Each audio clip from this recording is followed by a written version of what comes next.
Okay, back again. This is Phil from the Shares for Beginners podcast channel. I just wanted to tug on your coattails for a little while about my own investing mistakes. I think it's important for me to go through this process because I really want to share with everyone the mistakes that I've made, so hopefully you can avoid them as well. I think something that I've come to realize is that you can learn from your mistakes, but also how to deal with the emotions that you feel because of your own mistakes. The main one being shame. I mean, shame can make you do all sorts of stupid things that would mean that you're not getting the best outcome for yourself, because if you're ashamed about something, then you immediately want to turn around and try and fix it because you want to ameliorate that shame, and by coming up with another investment success, which is not the best way to approach investing. Anyway, look, my story is that back in about 2008, right in the middle of the financial crisis, I came into a bit of an inheritance, some of which was shares invested in the Australian share market. Now, at the time, looking back with 2020 hindsight, as we all know, the best thing to do would have been just to sell my holdings and put them into a general broad-based market index ETF and just let it sit there for the next few years as it went up. Instead, I made the mistake of trying to outsmart the market. I thought that I would turn into a market whiz, even though I had no experience in it and no idea about what I was doing. Okay, so the first thing, the majority of the portfolio was in one particular Australian securities exchange listed company, which was a dog for a long time, was a dog for years, and is still a dog even to this day. I don't know why. It's a very large company and very well regarded, but as an investment, it has never created share market value. Now, my one mistake was to sell off the other holding, which was doing reasonably well considering the global financial crisis at the time, sell off that and hold on to the dog. Anyway, so the next mistake, of course, was to get in touch with a broker. And I thought by speaking with a broker that I would be able to invest wisely, that I would be able to make extra money than just sitting on the shares and collecting dividends, that I would be able to do better than the market, again, with no idea. Now, I found this broker, and this broker worked for a company that had been around for 150 years, and they were known for their safety and the way that they would approach the market is in terms of a long history of outperforming the market and doing it in a very, very safe way. Another mistake, don't trust anyone's word, no matter what they say, no matter how glossy their website is, no matter the words that they're trying to make you hear. Be very skeptical about what was going on. Thus began a 10-year association with this particular broker who, he would be telling me all this information, but basically all he ended up doing was encourage my investing. Now, he had no responsibility to be looking after my best interests. His responsibility was to the firm and make money by charging brokerage. And so I thought that was what he was doing. I mean, I just don't know why. At some stage, he didn't say to me, pull me aside and say, Phil, just think about the way that you're investing. Perhaps you should have most of your portfolio in a safe basket of companies and then do your trading on the side. However, he just encouraged me to trade. Now, the first kind of trading that I was looking for, because I became interested in options. Now, I won't go into the details about options, but just if you've never heard of options and you suddenly hear about options and someone is trying to sell you a scheme where you can make all this money from options, don't. Run a mile, okay? I thought that I found a very safe way of trading options. This was covered calls. Now, this is where you own the underlying stock and then you sell calls based on what you hold. And done wisely, you can make a nice little income stream at the time. However, that wasn't enough for me. I started learning more about options, about all these kind of spreads and straddles and things that you could do to make extra money. And I was quickly drawn into a matrix of trying to buy and sell options to make extra money. And it went very well for a while. Because we were going through that long, slow period of market recovery after the global financial crisis, the market was generally trending upwards and was going quite well for a long period of time. So I did the next big mistake. I leveraged. Leverage is when you borrow money to buy companies on the share market. It's like if you're buying a house, you only put 20% down and you borrow the rest. That's a form of leverage as well. But because it's different when you're doing it on the share market because you're trying to trade. And again, this was the other mistake. Sorry, this is just a bit of an unload at the moment. I'm just unloading everything to try and cover everything, is that I was trading. This was the problem. I was trading.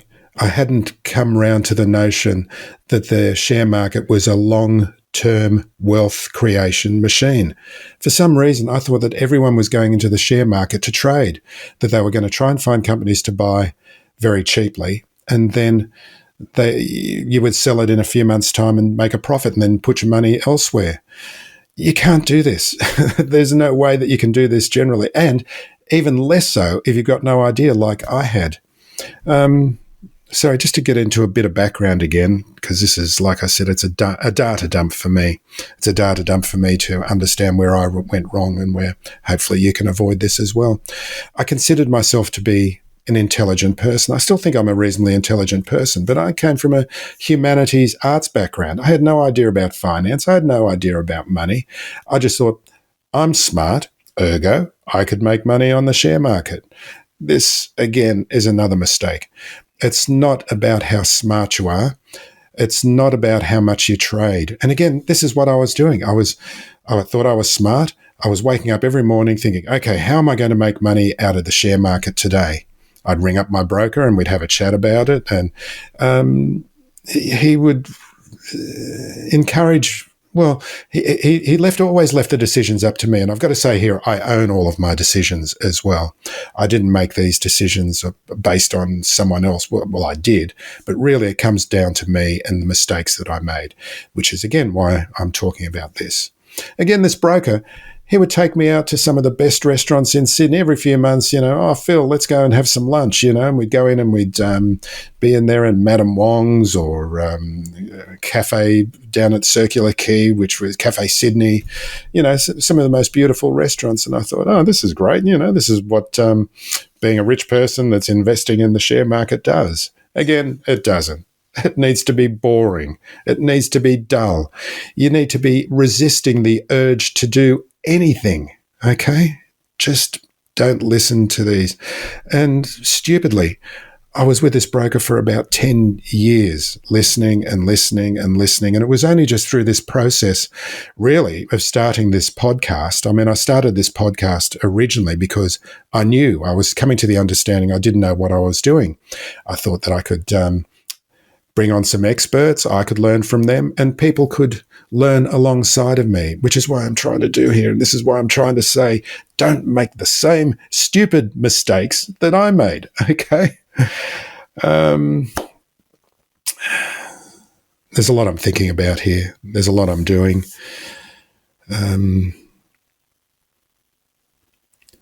We're starting to go to group meetings. I joined the Australian Shareholders Association, and where I'd be in a room with people, and let's face it, it's mainly an older demographic that are members of the association.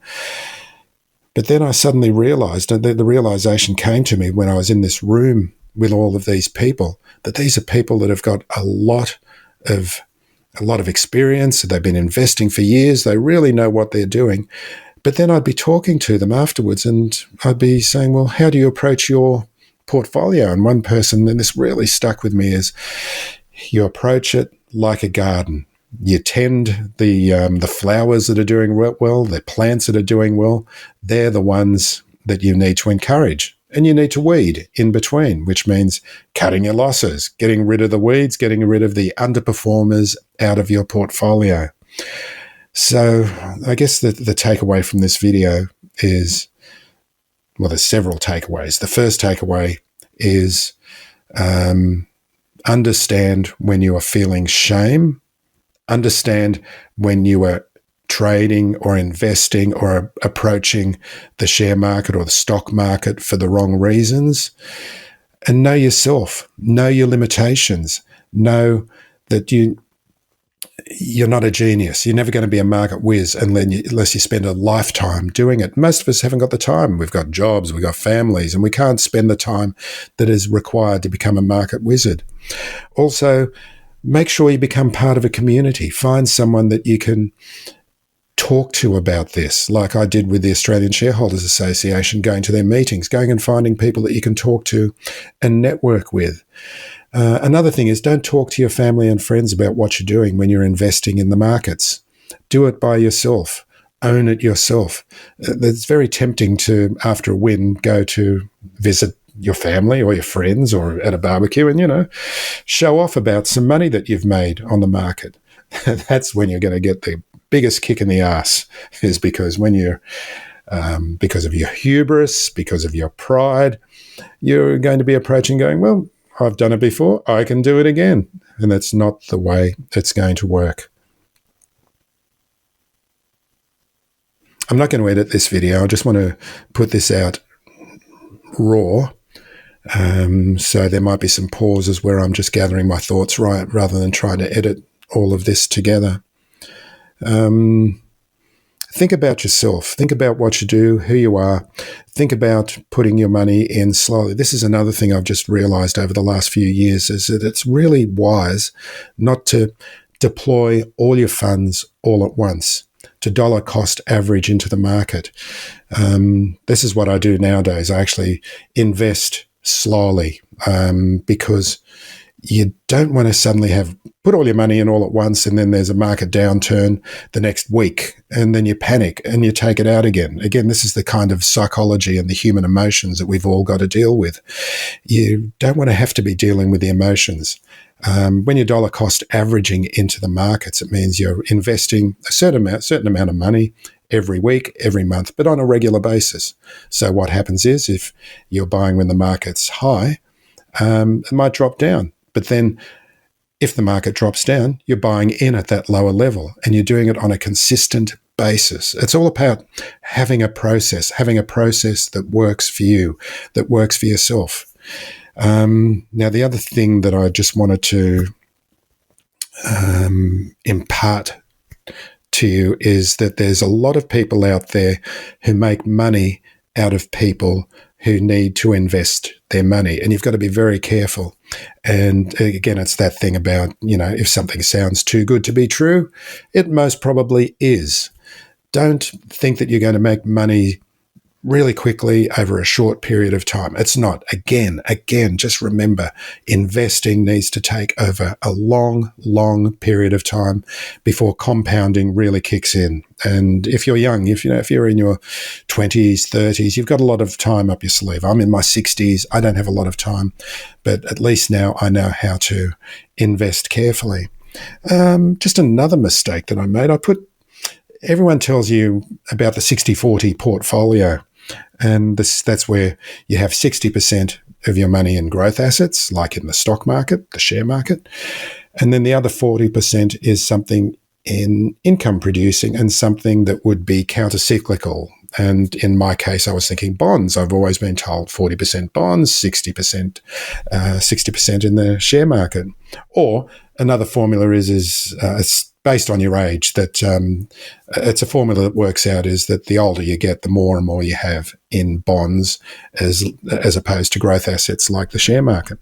So I went and bought an ETF, which was a bond ETF. And it's been the worst performing dog in my portfolio. I just can't believe how badly it has performed.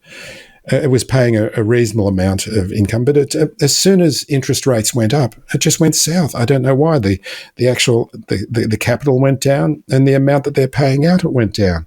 And I still don't understand how this could have happened, because we're all told bonds are safe. Yeah, there's a lot of safety, a lot of people talking about it. Anyway, so back to listening to other people. You've really got to understand that you're the only person that's going to be taking care of your money like you own it, because you do own it, okay? And another stat that I heard, which is really staying with me now, is that if you look over the last 100 years of the Australian share market, and I'm sure this is the same with markets all around the world, is that only 7% of stocks in that 100 years have outperformed the market. 7%. So what are your chances of finding that company that's going to give you life-changing gains? It's not. It's not going to be. It's not to say that you can't put together your own portfolio, but you've got to put together your portfolio very carefully, keeping in mind that you've got to have a level of safety, you've got to have a level of diversity there, maybe not too over-diversified, because I think people can fall into a trap of over-diversification, but that'll be for another one. Anyway, thanks for listening. If you've gotten this far, I'm still feeling that shame. That shame is coming back to me right now, the way that I feel about how I stuffed up this money. But then, the other thing that I've learned, and this is when I was going through a very bad period in my life, and I went and saw this band, a really nice band, and had a couple of beers watching this band. One of the songs they played was "Don't Be So Hard on Yourself." So there you go. Don't be so hard on yourself. Thanks for listening. Bye.